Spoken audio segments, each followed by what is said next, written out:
waxaa maalmahan soconaya oo la wadwadaa ciidda la yiraahdo ciidda jacaylka maalinta jacaylka loo dabaaldegaya oo bishan aynu ku jirno ee February 14keeda ku beegan waa ciid aan islaamka asal ku lahayn oo gaalo kristan ah oo nasaara ah ka soo jeeda daayirta dhalinyarada ah wiilal iyo gabdho la isugu hambaliyaynayo baraha ay bulshadu ku wada hadlaan ama ay ku wada xiriiraan waa arrin runtii dhaawac ku ah iimaankeena islaamnimadeena aan wanaagsanayn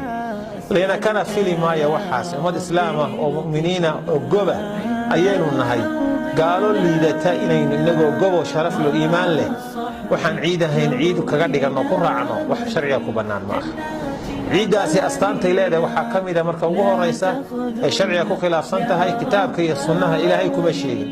laba ciidood ba islaamku leeyahay waa ciidda soofureed ee ciidul fitriga ah sida awgeed qofka muuminka in maca noqon in maca wax qof dameer dhaan raacday cid iska daba gasha ha noqonin ciidaasi ma banaana kitaabka kuma taalo sunnaha kuma taalo rasuulkii ma ogeyn salafkii saalixa ma ogeyn in ciid laga